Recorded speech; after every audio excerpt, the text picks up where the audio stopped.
All right, my friends, how are you today?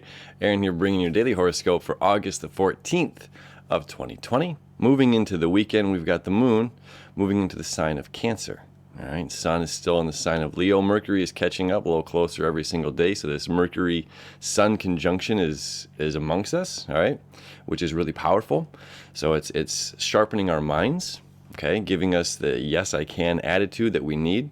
Okay, so Mercury, of course, our planet of communication, insight, trading of goods, services, and then the sun, ego, self, representing of our own passion, our own fire, our own drive of waking up in the morning and saying yes to life, yes to, the changes that are coming through whatever's coming our way. Yes, I am here. It doesn't matter if it's going to rain, if it's going to snow, if it's going to tsunami, the sun is going to shine bright, right? So no matter what is going on around us, it's our job right now to empower that sun energy of the yes, I can, no matter what is going on.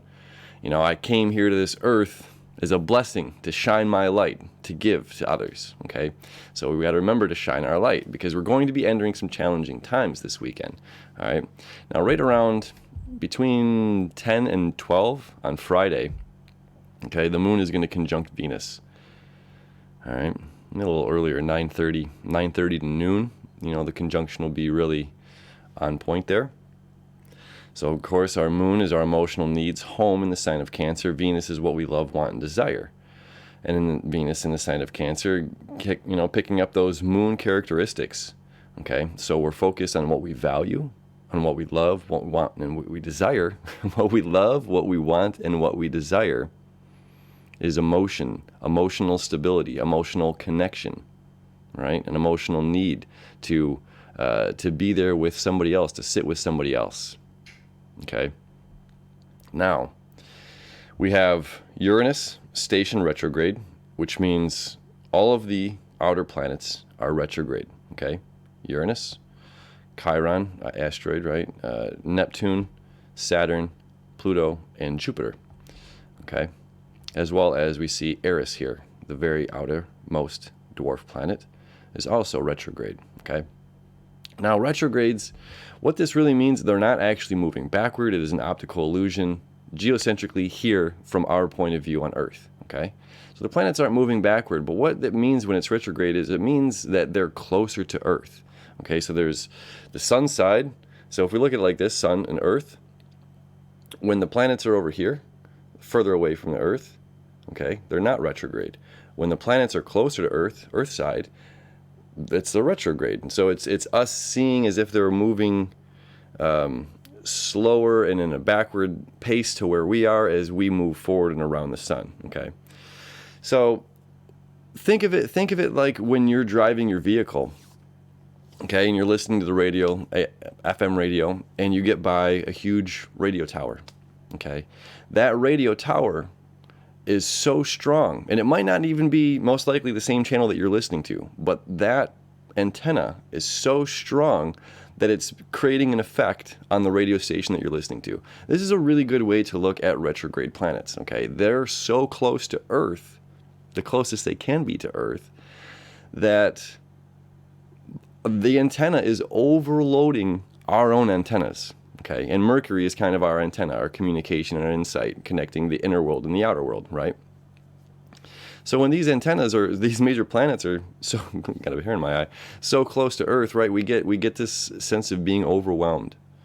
Okay, so there's an overwhelming feeling. Now the outer planets retrograde every single year. Venus every year and a half, Mercury 3 times a year. Mars, which is coming up, is only once every 2 years. Okay, so the Mars retrogrades impact us almost the most because they happen the least frequently, okay?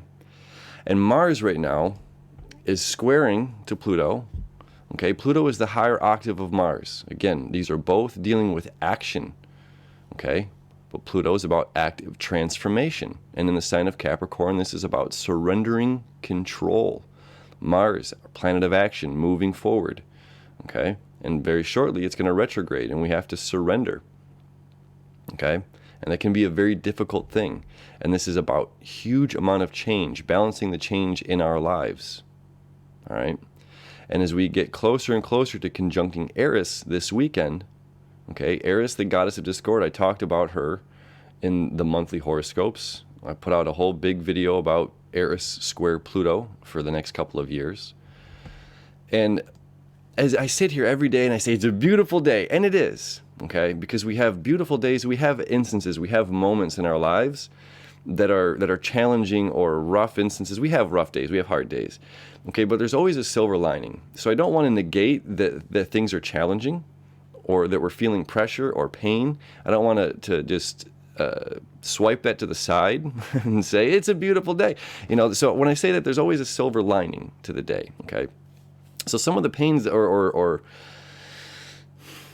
things that we could be feeling, discomfort, because we're being asked to change, okay? These planets are very close to Earth and saying, look, we need to change. We need to overwhelm your signal with our message because we have a different message for human life on planet Earth that's different from what's going on right now. And we need to beam this message to you so strongly that it disrupts the flow of what's happening in the mundane every single day. Okay? So that can be challenging, that can be difficult, but there's silver linings in all of it because we're going to come out squeaky clean. We're going to come out gaining more knowledge. We're going to come out closer, And with Mars beginning to conjunct Eris, and this is going to happen for several weeks, okay? It's all about information and the information that we receive and how we're responding to the information. We can say one thing and have completely, thankfully we don't have a Mercury retrograde for, until October. But we can say something with really pure intentions, a good heart, and mean one thing one way, and it can fall on somebody else's ears and mean something completely different to them. And they can respond back negatively or in this, that you've attacked them or triggered them. And then now how do we respond? Because our original statement was of love or care or concern or whatever it may be. So now are we falling into that energy, and are we now responding with anger and aggression? Okay, this is Mars home in Aries. It's very easy to be triggered and aggressive, and we do have Mercury creating this trine here. The Sun creating a trine to Mars today. Okay, Mercury still within this conjunction and creating that trine to Mars. Okay, so we can be, in a sense, on our high horses a little bit. This is me, this is my life and my perspective and my views and my ego. Square to Mars, or trine to Mars, an easy flow. Easy flow, trine to Mars, an easy flow of where this energy is built up over here and coming out on this end. And then the other side of this grand trine is the release, letting go of the South Node, letting go of a collective view. So we have to, in a sense, watch ourselves during this time and how we're communicating, how we're responding. And as well, to not be bullied. If somebody... This happened to me very recently. Put out something, positive, and it was taken very negatively, and individuals wanted to jump on me for it, and so it's just like, in a certain sense, I can withdraw, I can step back, or it's like, no, look, don't twist this intentions with your projections. And to be firm in that, like, no, this is what you're doing is taking something really beautiful or powerful and taking it and manipulating and twisting. And I'm not just saying a personal thing on me, okay? This is the energy of what's happening right now. This can be very easily confused energies, very easily misled or manipulated energies of how, again, we're receiving information and how we're communicating the information back, okay?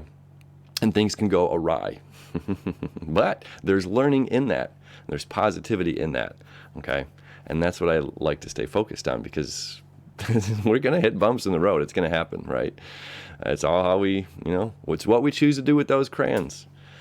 Some people get the 8-pack, some people get the 16-pack. It's how we choose to do those crayons. So how we're choosing to respond, how we're choosing to act, respond. And again, allowing our hearts and our emotions to take the lead here, take the driver's seat and say, yeah, I have to follow my, the heart, the good intentions